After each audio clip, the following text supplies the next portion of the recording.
Hi, welcome back to Broken and Brilliant. I'm Carrie O'Toole with Carrie O'Toole Ministries, joined again by Melinda Cadwallader. Smack. And we have Amy Thedinga with us again. Thank you so much for sticking around for a second podcast here. It's my pleasure. Thanks for having me. Okay, so we're on pins and needles because we left at a cliffhanger, and you had just been told that your heart was failing. And you didn't know whether this was going to mean death or transplant or what. But we're dying to know what happened. Well, and in the same breath, your father just passed away from a heart attack. Mm-hmm. So here you are with your own issues, and then your parent. So what's going on at this point in your life and in your mind? Well, it actually just keeps getting worse, actually. So I've heard so many people, just on Facebook or whatever, you get these little messages and people say, I just can't handle one more thing. Yeah. Sometimes I just think, I get that. Yep. And you're probably going to have to. Yeah. Right. We made reference, and I made reference in the last podcast to the waves, just like you're finally kind of digging out, getting up for air, and bam, here comes another one. And the third wave for me it wasn't really some brand new shocking information like the heart failure and my dad passing. It was something we knew was off and that we had struggled with for years, but it came to kind of a head and a confrontation where it had to be dealt with. And that was my son. He was 6 years old at the time, and we got called into a parent-teacher conference, and it was not the first. There was many preceding that through preschool and kindergarten. And the teacher just basically told us that he wasn't in a place to be successful. He couldn't Great focus. News for a mom. Yeah. Wow. And it wasn't, like I said, it wasn't brand new information. I had left most of his preschool pickups in tears, and he just wasn't functioning and able to focus and be successful in a classroom environment. And so at the same time, we had, prior to, this was at the very beginning of the school year, his first grade year, but the summer before that, in August, we had been at a movie in the park where you go and you lay out your blankets and they show a movie on the screen. And our family got all nestled in and snuggled into our blankets, and we got out our snacks and we were eating our snacks. And my son had right then and there in front of everybody in the park what we have now termed an episode. And they're terrifying. He just melted down and started writhing and screaming and flopping around like a fish. So this wasn't just a behavior thing. I mean, he was having a physical reaction. Yeah. And we couldn't, we tried punishing and parenting. We're very involved parents. We're not like one to make excuses. We were trying to take it head on, and we had tried everything with him. And I was starting to get the picture that he couldn't control himself. And he was starting to feel that. He was starting to feel like a failure. He was starting to feel like a bad kid. At 6 years old. At 6 years old. And he would just say, I'm a bad kid. And he would say that, in moments of calm. But when he was having his episodes, which that's probably not the technical term for it, but that's what we dubbed them, I could tell his eyes were wild, and he was almost overtaken by something or someone. And, it was just not my kid. I could tell he could not control himself. And that's not a mother just trying to make excuses for bad behavior. It was legitimate. He would slap himself across the face. He would bang his head up against walls. I would try to physically restrain him, and he would, bite and kick and slap at me. And he was getting bigger to where, that you can't do that anymore. Yeah. And this particular time, I scooped him up. Here we are in the middle of a movie, and everybody's like staring at us. Control your kid, would you? Mouths open. So I basically just took a running tackle at him and picked him up and took him to the car and wrestled his flailing, screaming body into his car seat or his booster seat and drove home. We were only about a mile away, but I drove home and I was just in tears and praying the whole way and just what is wrong with my kid? And we got home and I carried him kicking and screaming into the house and just sunk to my knees and just held him, restrained him would be a more accurate way of saying it.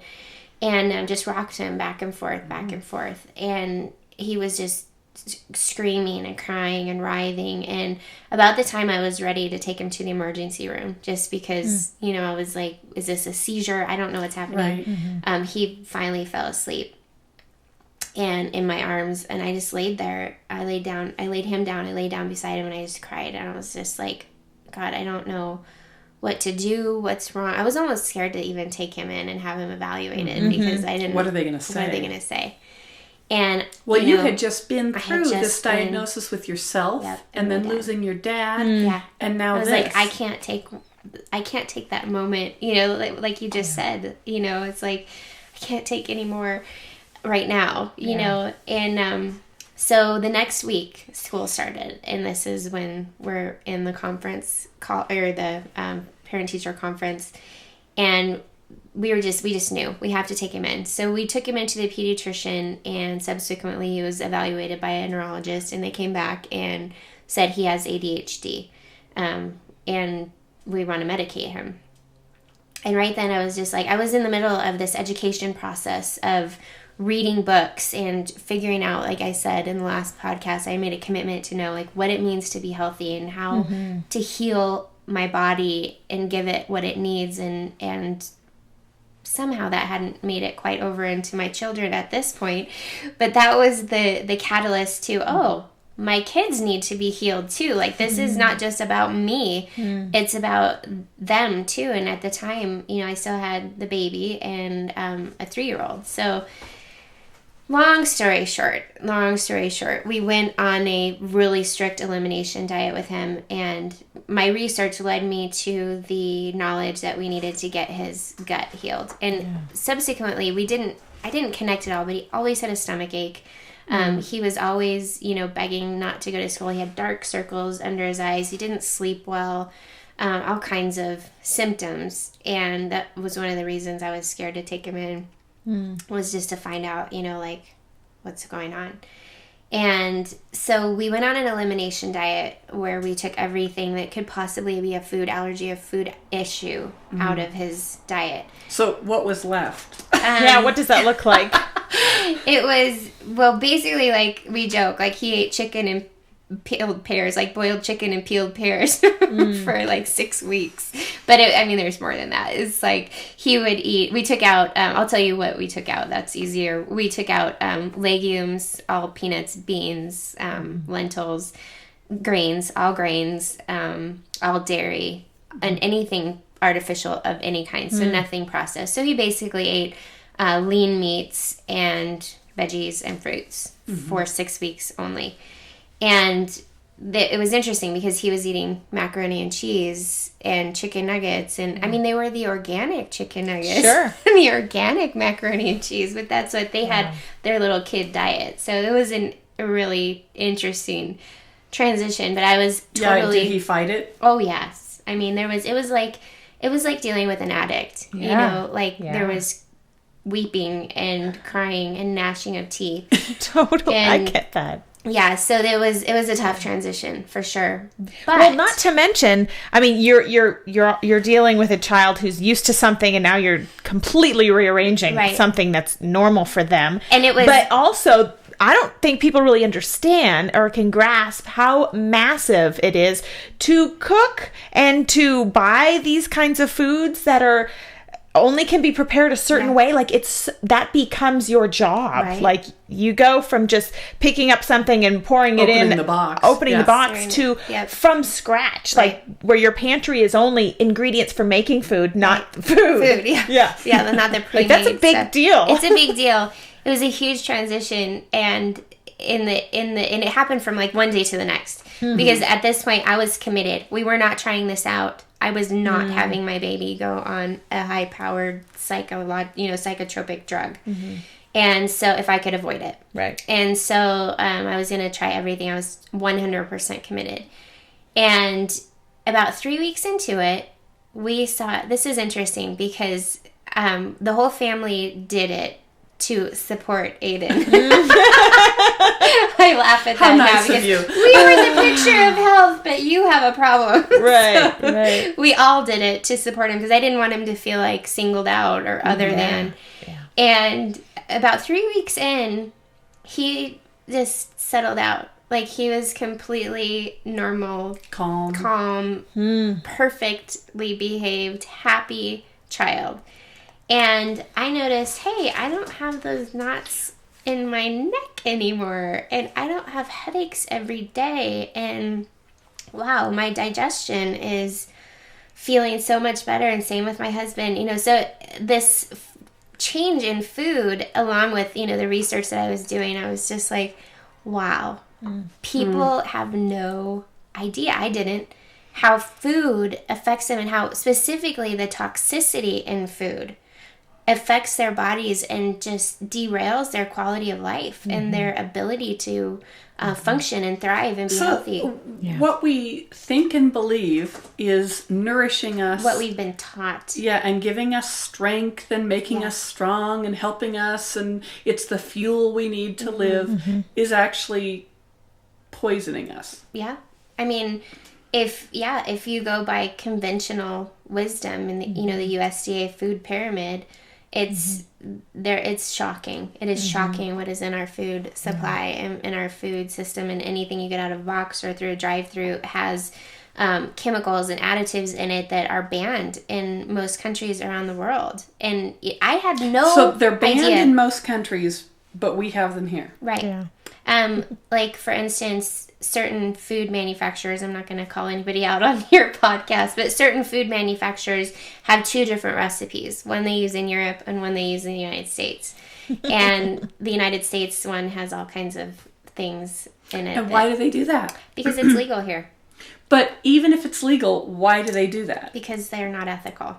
I mean, And it's also cheap. It's cheap. It's extremely And it cheap, tastes and it's a good. high profit for It them. tastes good. It's like it's a- chemically engineered. There's called a bliss point between fat, sugar, and salt that food manufacturers, whether in the fast food industry or in the, you know, the potato chips or crackers or what cookies or whatever, they try to achieve through elaborate chemical engineering a bliss point that will actually fire addiction in the brain. The pleasure centers, similar to cocaine, will fire the pleasure centers and get you addicted to that food and coming back for more. So that craving that you have is actually an addiction. It is a craving. It's an not addiction. just something. Right. Yes. It is. Right. Your body is saying, I need must it. have this. I need this. Yeah. Yes. That's how I feel about Doritos. Nacho cheese. I grew up on those. Yeah. And for some reason, I would be the one who would cut the bag and lick Yep. I'm like Toxic. licking my waste. fingers to get the corners. And it wasn't until, you know, when we had our diagnosis that I realized that was a chemical addiction. Yeah. Oh, yeah. And even though now I know better, sometimes if I'm really hungry and I'm in a store and I see it, I just see the bag, I'm like, It's calling your name. totally. Yeah. And it's so hard to break that. Yeah. But when you can see it as a chemical addiction, like that's, you realize, okay. You know, a couple of years ago, my husband and I were in a health food store because they were doing a thing on how to get rid of belly fat. Right. So I was not interested in being healthy. I just wanted to get rid of the muffin top, you know. So we went and heard this chiropractor talking, and he started talking about sugar and all this stuff, and I'm like, Blah, blah, blah. it's like the Charlie Brown teacher. And, Yes. I mean, it made sense, but it was Yes. so down this vein that I had never heard. Yeah. It was kind of scary. It was weird. It was You mean crazy. I have to give up my eyes? What are you talking Right. about? And I mean, I did it cold turkey, Yeah. and I had withdrawals for Oh, probably yeah. 10 days. I mean, Yeah. the headaches.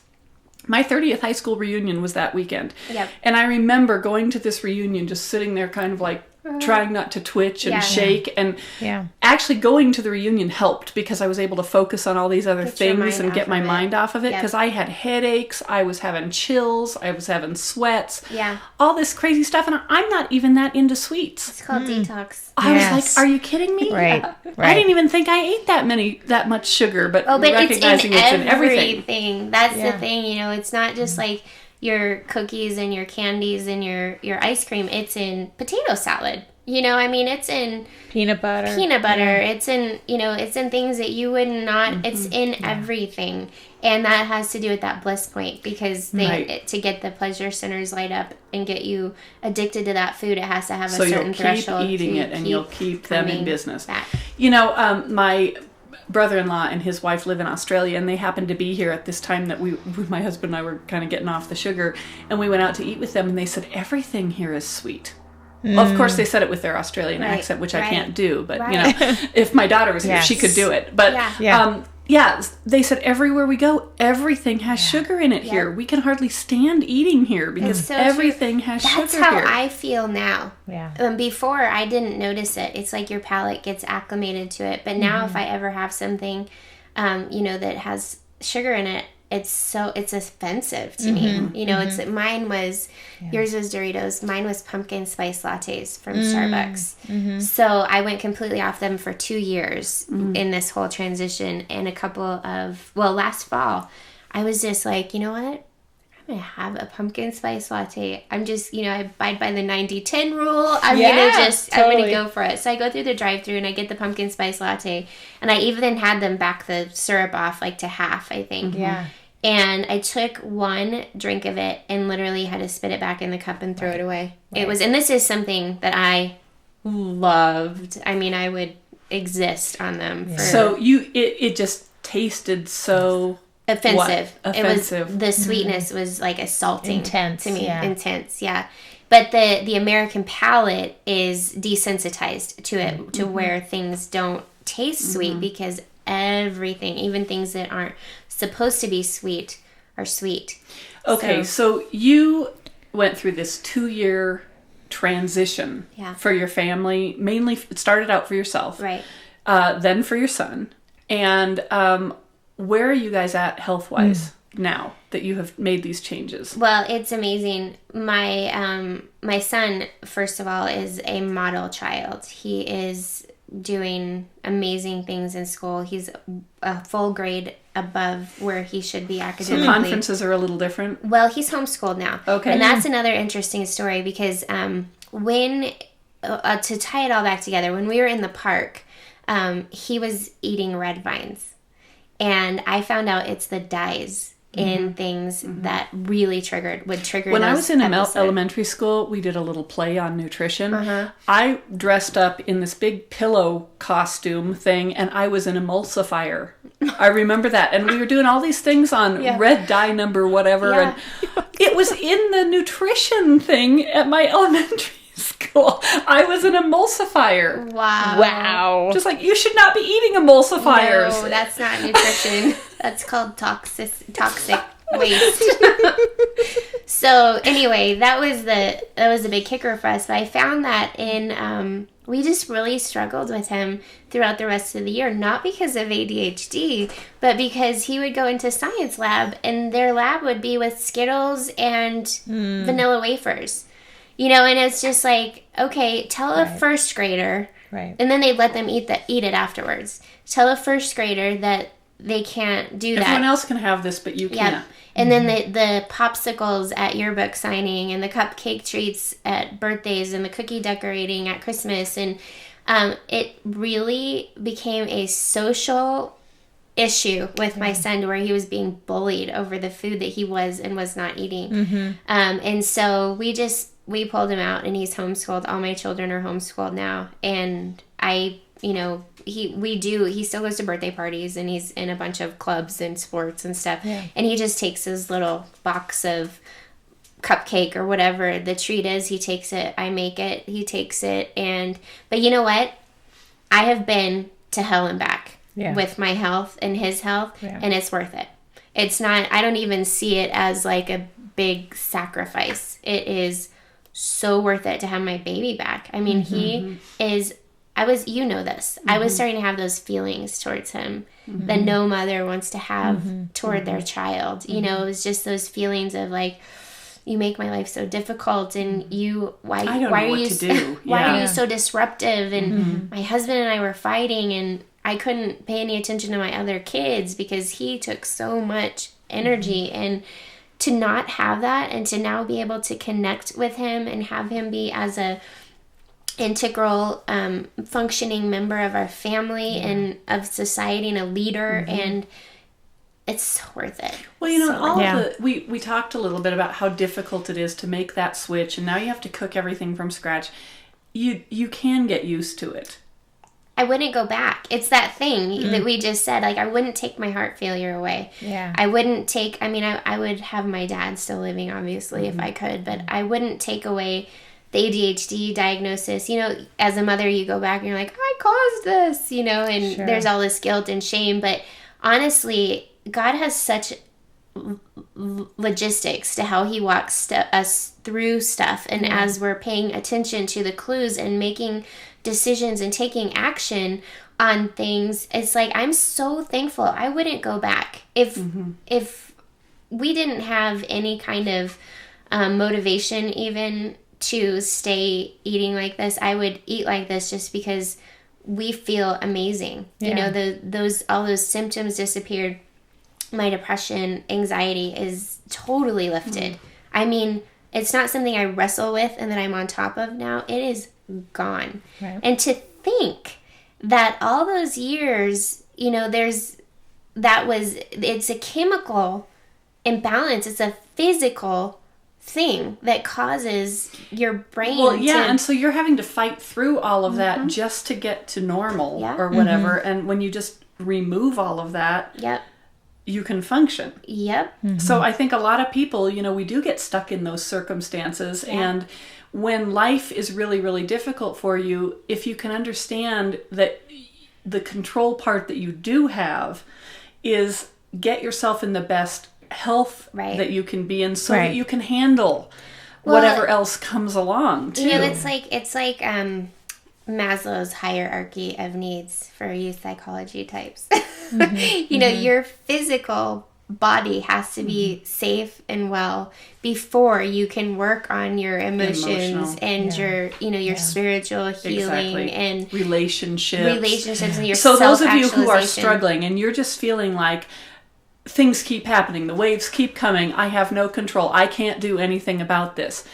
Number one is get those physical needs taken care of, because until you feel healthy enough and the depression, anxiety, sleep issues, ADD issues have lifted, you can't get in there and deal with any of the stuff from your past, your emotional stuff, your relational stuff, your spiritual life.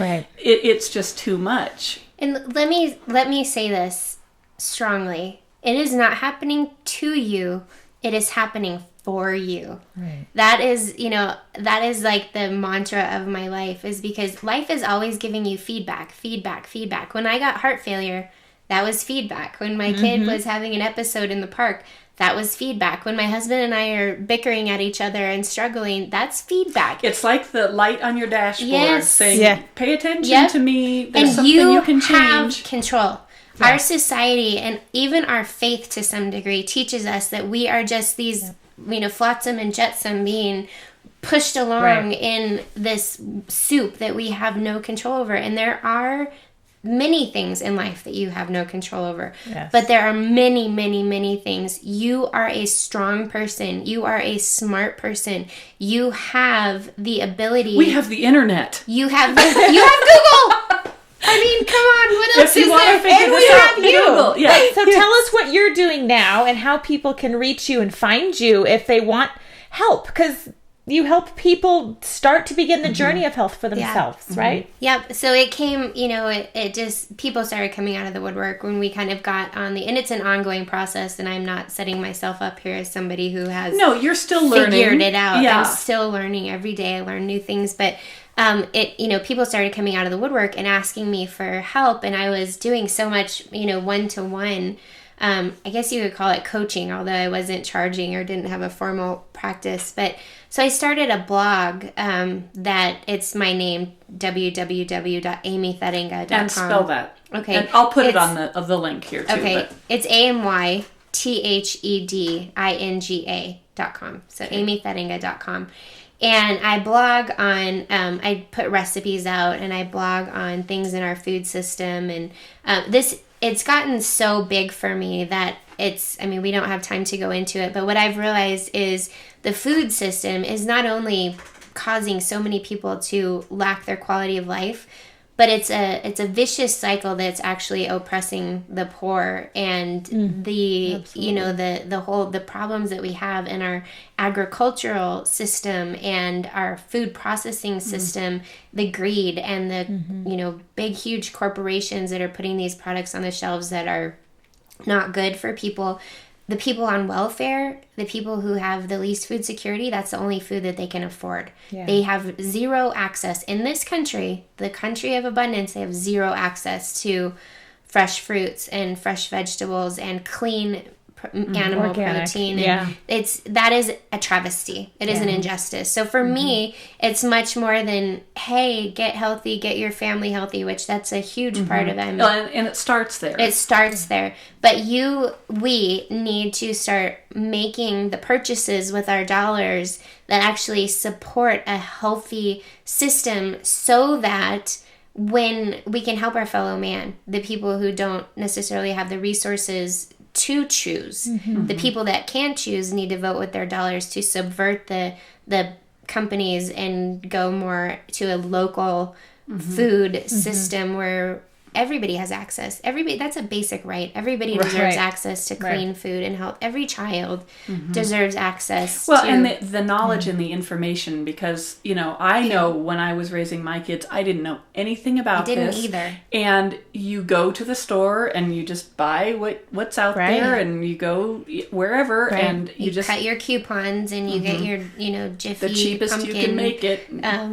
Muffin mix and stir some water and I was egg a coupon queen for several years. I did grocery game, all these different things so that I could, too. Thinking that, okay, if I stay home with my kids, this is how I support, this is kind of how I'm making money, because I could save $300 or $500 a month just by using coupons, but the food that I was providing for my family was not healthy. And this is, I want to speak to that for a couple of minutes.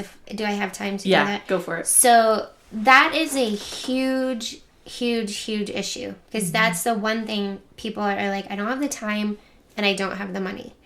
And that is true. I mean, I was there, as a young mother on one income, cutting coupons and just trying to figure out how to make the budget fly. But it's also a huge matter of perspective. In this country, we feel like, we've been conditioned to believe that food should be cheap and easy. And it is not. Somebody somewhere is paying the price for that 99-cent burger that you're getting. Well, and what I was going to just add to that is, since we started eating healthier, I am no longer on medication. So it's like, where do you want to spend your money? Are you going to spend it on the preventative and make sure that you're healthy? And yes, it costs a little more. And the productivity. The loss. I mean, I was taken out.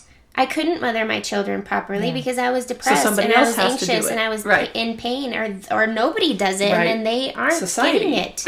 Right. For that, So it's, 100 years ago, our ancestors spent 90% of their time getting food, whether it was hunting or farming or an animal, and cooking, raising animals and cooking and preparing and churning butter. And now I would be hard-pressed to say that most American families spend 10% of their time in their budget, yet they drive a fancy car and they go on a vacation and they live in a certain kind of house. And I am here to say, I will take a strong stand and say that there is no expense that you have in your budget, not cable, not your mortgage, not your car payment, not your vacations, not your kids' soccer fees, that is more important than the food that you put in their bodies. And this is coming from a former Taco Bell queen. So I'm not on my soapbox here telling you I have lived this. And I would love to see families not have to go through cancer and heart disease and